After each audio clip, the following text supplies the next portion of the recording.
Hey everyone, welcome back to my channel. तो students, हमने chapter number 9 जो है स्टार्ट किया हुआ 11th स्टैंडर्ड का महाराष्ट्र बोर्ड का। ओके, तो हमने कुछ टॉपिक्स जो है इसमें ऑलरेडी डिस्कस किए हुए हैं। और तो आज का जो टॉपिक हमारा होने वाला है वो होने वाला है ग्लोबलाइजेशन। तो चलो देखते हैं एक बार कि हमने प्रीवियस वीडियो में क्या क्या चीज़ें पढ़ी हैं, उसको एक बार हम रिवाइज करेंगे। उसके बाद हम लोग नया टॉपिक आज का स्टार्ट करेंगे। तो सबसे पहले हमने देखा है कि new economic policy since India क्या थी, पहले क्या प्रॉब्लम्स हुई, इन्फ्लेशन रेट बढ़ गया था जिसकी वजह से गवर्नमेंट को नई पॉलिसी लानी पड़ी और उसे इम्प्लीमेंट किया गया। उसके अंदर बहुत सारी चीज़ें थी। उसके अकॉर्डिंग ये था कि जो न्यू इंडस्ट्रियल पॉलिसी आई उसकी वजह से जो एक स्टेट है वो कंट्रोलर रेगुलेटर की तरह एक्ट नहीं करेगा, बल्कि वो एक फैसिलिटेटर, कोऑर्डिनेटर और इंस्पायर और सुपरवाइज़र का रोल प्ले करेगा। ठीक है, फिर हमने कुछ ऑब्जेक्टिव्स देखे थे कि न्यू इकोनॉमिक पॉलिसी की ये मेन ऑब्जेक्टिव्स है। फिर हमने फीचर्स देखे हैं। पहला डी लाइसेंसिंग था, यानी कि एबॉलिश ऑफ लाइसेंस। फिर हमने monopolies, abolition of monopoly and restricted trade practice देखा था।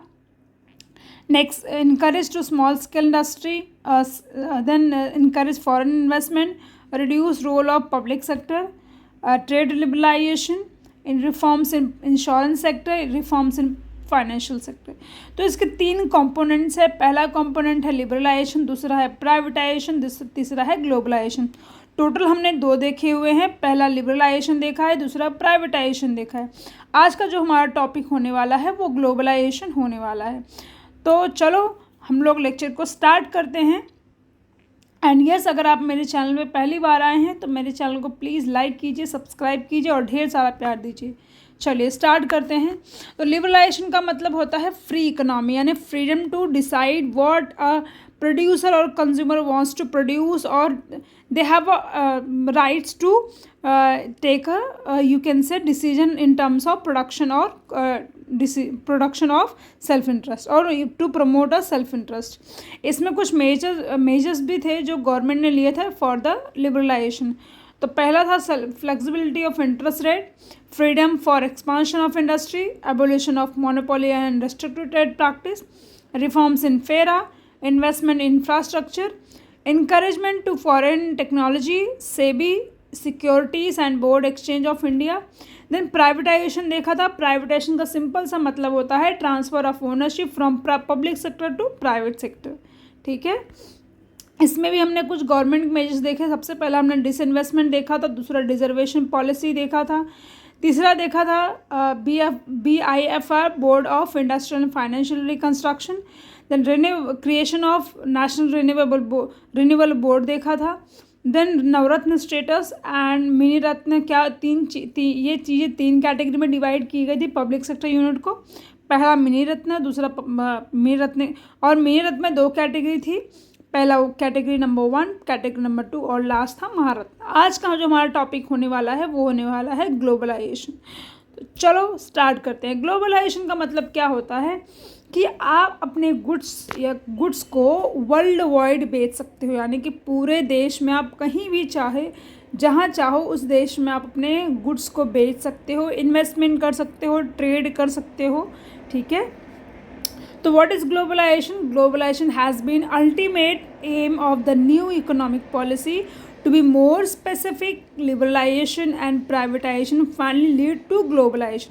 लिबरलाइजेशन और प्राइवेटाइजेशन दोनों जब मिले तो इससे क्या क्रिएट हुआ? Globalization of the economy. So globalization का मतलब सिंपल सा क्या होता है? Globalization means creation of global economy, यानी कि वर्ल्ड वाइड आप अपने इकोनॉमी को क्रिएट कर सकते हो। A global economy is a borderless economy having a free flow of goods and services, capital, labor and technology across the national border। आप देश के किसी भी कोने से टेक्नोलॉजी एक्सचेंज कर सकते हो, कैपिटल एक्सचेंज कर सकते हो। जैसे कि भारत के ऐसे बहुत सारे लोग हैं जो जाके सऊदी अरेबिया या दुबई जैसे देश इन कंट्रीज़ में क्या कर रहे हैं? जॉब कर रहे हैं, एक लेबर का काम कर रहे हैं। ठीक है, तो लेबर भी प्रोवाइड करना its comes under in a globalization. In other words, globalization means integrating the economy of a country with the world economy. It removed the all barriers, free trade and investment. तो globalisation आने की वजह से जितने भी trade barriers थे वो सारी चीज़ें रिमूव कर दी गई. For what? For free flow of goods and services in the economy. अब इसमें भी गवर्नमेंट ने कुछ मेजर्स लिए थे, चलो उसको स्टडी करते हैं डीप में. पहला, रिमूवल ऑफ क्वांटिटेटिव रिस्ट्रिक्शन, यानी कि जो बहुत सारे रिस्ट्रिक्शंस थे टूवर्ड्स एक्सपोर्ट एंड इंपोर्ट वो क्या कर दिए गए, वो कम कर दिए, यानी कि पूरी तरीके से ख़त्म कर दिए. So all quantitative restriction have been removed on the import and export. Further tariff rates have been brought down considerably. जो मतलब जब हम लोग कोई गुड्स और सर्विस का ट्रेड करते हैं तो उस टाइम पे हमें जो चार्ज किया जाता है वो टैरिफ रेट चार्ज किया जाता है, तो वो उसे कम किया गया. So import duty on industrial goods have been reduce. जैसे कि अभी मैं आपको करंट डेटा बताऊँ तो जो हमारा भारत देश हर साल मतलब बहुत सारे अमाउंट में राइस जो एक्सपोर्ट करता था वो उसने क्या किया, वो उसने बैन कर दिया. अब बैन करने की वजह से क्या हुआ, इसके पीछे का क्या रीज़न है? तो बैन करने की वजह से, बैन करने का रीज़न ये था कि जो मतलब बाउंड्री के अंदर यानी देश के अंदर राइस का सप्लाई कम ना हो, राइस के सप्लाई को और अच्छी तरीके से फ्री किया जाए, इसीलिए गवर्नमेंट ने ये डिसीजन लिया. ठीक है, इंटरनल फ्लो को अच्छी तरीके से मेंटेन करने के लिए गवर्नमेंट ने जो एक्सटर्नल था उसे बैन कर दिया. सो नेक्स्ट आता है encouragement to foreign capital. Foreign capital को इनकरेजमेंट देना, जैसे कि government has open the economy to foreign investment. As a result foreign capital is attracted towards various sectors like Indian economy has become a part of global economy. ठीक है, तो foreign capital होने की वजह से गवर्नमेंट जो मतलब जो इंडियन गवर्नमेंट है वो अलग अलग सेक्टर्स में क्या हो गई, अट्रैक्ट होना स्टार्ट हो गया. अट्रैक्ट होगी तो क्या होगा, सिंपल सी बात है, वहाँ पे इन्वेस्टमेंट करेगा, उससे बिजनेस करेगा. Convertibility of rupees. अब एक ये प्रॉब्लम आता है कि जब किसी देश से किसी देश को अगर कोई भी ट्रेड करना होता है तो सबसे बड़ी जो प्रॉब्लम आती है वो कन्वर्टिबिलिटी ऑफ रुपी आती है, यानी कि जो पैसा है वो एक देश का दूसरे देश से कन्वर्ट करके उसे पेमेंट करना होगा. सो उसी को कन्वर्टिबिलिटी ऑफ रुपी कहा जाता है. अगर फॉर एग्जांपल डॉलर से हमारा देश कोई भी डॉलर से एक्सचेंज किया जा रहा हमारे करेंसी को, तो पहले हमें उसे अगर डॉलर हमारे कंट्री में आता है तो उस डॉलर को रुपी में कन्वर्ट किया जाएगा. ठीक है, so exchange rate of rupees has been made flexible. Rupee is made fully convertible to currency account transaction. ठीक है, नेक्स्ट आता है फॉरेन कोलैबोरेशन. अब फॉरेन कोलैबोरेशन का मतलब, पहले बात तो कोलैबोरेशन समझते हैं.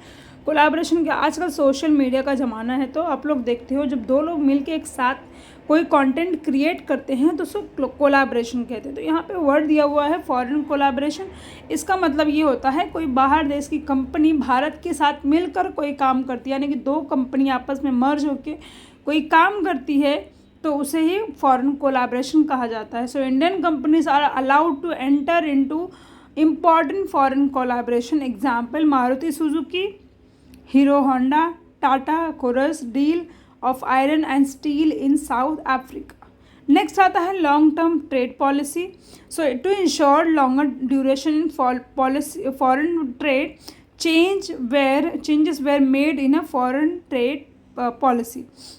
यहाँ पे कुछ फॉरेन ट्रेड ऐसी पॉलिसीज थी जहाँ पे चेंज करने के लिए गवर्नमेंट ने किया. पहला है लिबरलाइज पॉलिसी, दूसरा है removal of restriction on foreign trade, तीसरा है इनकरेजमेंट टू फॉरेन कोलैबोरेशन, और अब लास्ट पॉइंट देखते हैं इनकरेजमेंट टू एक्सपोर्ट. अब जितना एक्सपोर्ट बढ़ेगा उतना बाहर देश की करेंसी हमारे देश में आएगी, यानी कि हमारे देश का जो आर्थिक विकास है वो होगा.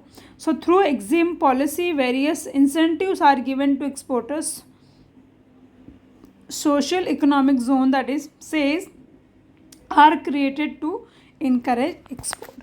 तो यहाँ पर हमने जो है ख़त्म किया ग्लोबलाइजेशन को. तो ग्लोबलाइजेशन का मतलब होता है free flow of goods and services, capital, labour and technology across the national border. इसके कुछ हमने मेजर्स देखे. ठीक है, तो यहाँ पर जो है हमारा लेक्चर जो है वो वाइंड अप होता है। मिलते हैं अगले लेक्चर में, और तब तक आप मेरे चैनल पे बने रहिए और मेरे चैनल को ढेर सारा प्यार दीजिए, और लाइक एंड सब्सक्राइब करना बिल्कुल भी मत भूलिएगा। ठीक है, तो जो न्यू इकोनॉमिक पॉलिसी का ये लेक्चर था यहाँ पर हमारा ख़त्म होता है। मिलते हैं अगले वीडियो में।